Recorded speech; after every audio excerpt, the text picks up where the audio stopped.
Forged in Fire: How Resilience Transforms Adversity into Power.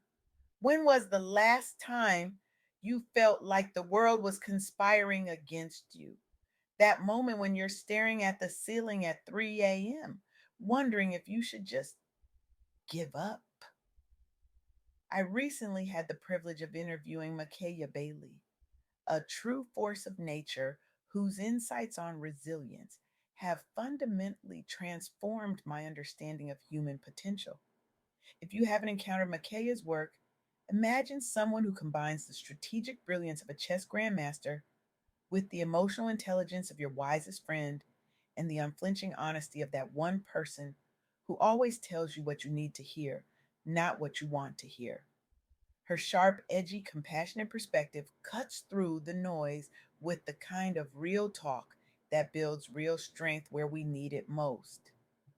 Today, I'm sharing what I learned from our conversation, wisdom that might just transform how you face your next impossible moment.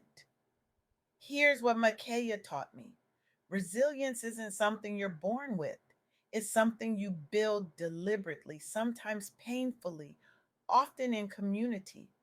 And for Black professionals and entrepreneurs especially, this skill isn't just nice to have, it's essential for survival and ultimately for thriving.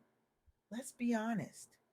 We live in a world that loves to romanticize struggle. What doesn't kill you makes you stronger and all that. But there's nothing romantic about being the only Black woman in a boardroom where no one believes you belong. There's nothing poetic about having investors dismiss your vision because they can't imagine your audience matters. There's nothing inspiring about facing racist attacks while you're trying to save lives during a global pandemic.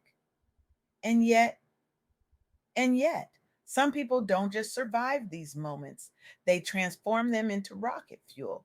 They take what could destroy them and use it to propel themselves forward with a velocity that leaves everyone around them in awe. Take Ursula Burns. Before 2009, no Black woman had ever been CEO of a Fortune 500 company. Not one in the entire history of American business. Let that sink in for a moment. Not a single Black woman had broken through that particular ceiling in hundreds of years of American enterprise. Burns grew up in a low income housing project on Manhattan's Lower East Side, raised by a single mother who cleaned offices to put food on the table. When Burns joined Xerox as an intern in 1980, she encountered what you might expect: systemic bias, skepticism about her leadership potential, the constant pressure to be twice as good to get half as far. But here's where it gets interesting. Burns didn't just put her head down and work harder.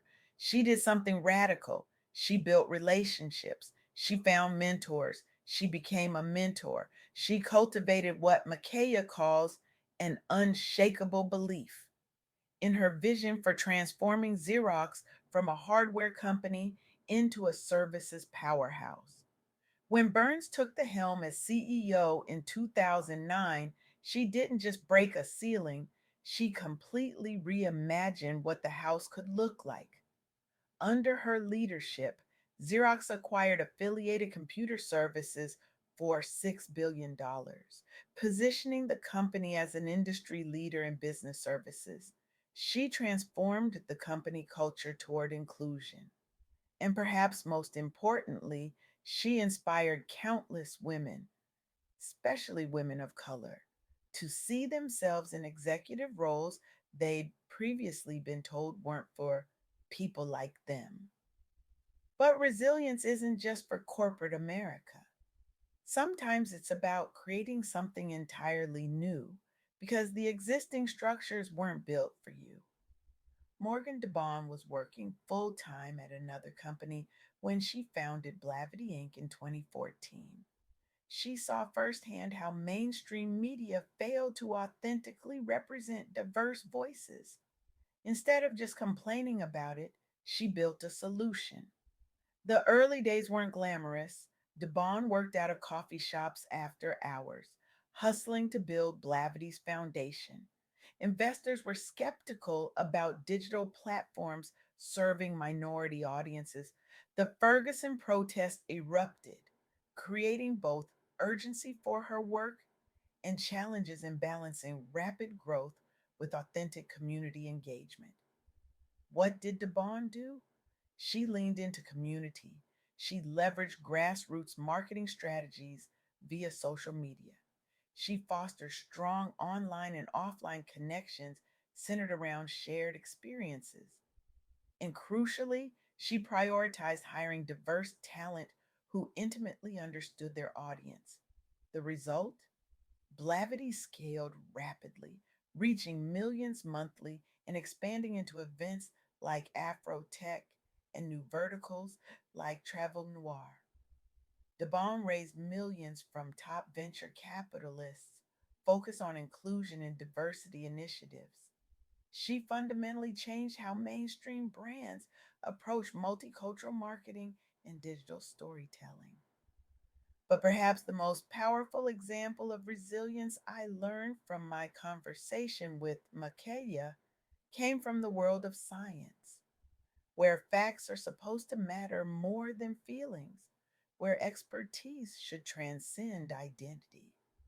Dr. Kismakia Corbett is an immunologist who played a leading role in developing Moderna's COVID-19 vaccine as part of NIH's Vaccine Research Center team. She was the only Black woman scientist recognized publicly during the early vaccine development stages amid a global crisis. Let that sink in. A global pandemic, millions dying. And here's Dr. Corbett Tet, facing not just the immense scientific challenge, but also public scrutiny, including racist attacks. As one of the few visible scientists representing both women and people of color navigating high stakes science under an intense political and media spotlight. The pressure intensified due to mistrust toward vaccines among communities of color, mistrust stemming from historical medical racism. Dr. Corbett could have just focused on the science. That would have been enough. But she didn't. Instead, she doubled down on public education efforts, giving interviews, and using social channels to target skeptical populations. She built coalitions inside and outside research institutions, advocating for transparency and representation throughout the process. The outcome?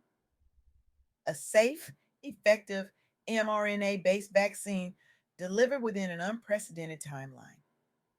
Dr. Corbett became a trusted voice demystifying science for marginalized groups worldwide.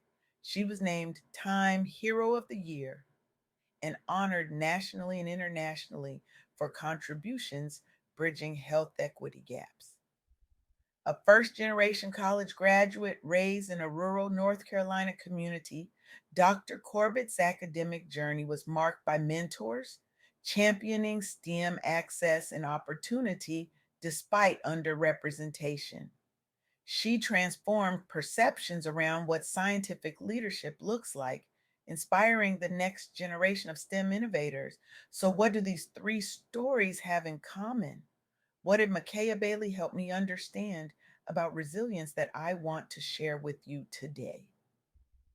First, resilience is not a solo sport. In each case, Burns, DeBon, Corbett, community and mentorship were critical. They didn't try to weather tough times alone. They sought out allies. They built networks.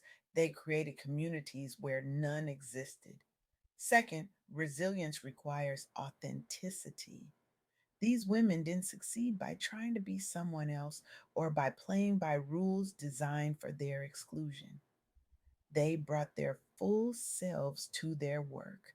They led with their unique perspectives and experiences. They transformed challenges into opportunities precisely because they approached them differently than others might have. Third, And perhaps most importantly, resilience is a skill that can be developed. It's not something you're born with, it's something you practice. It's something you build deliberately over time.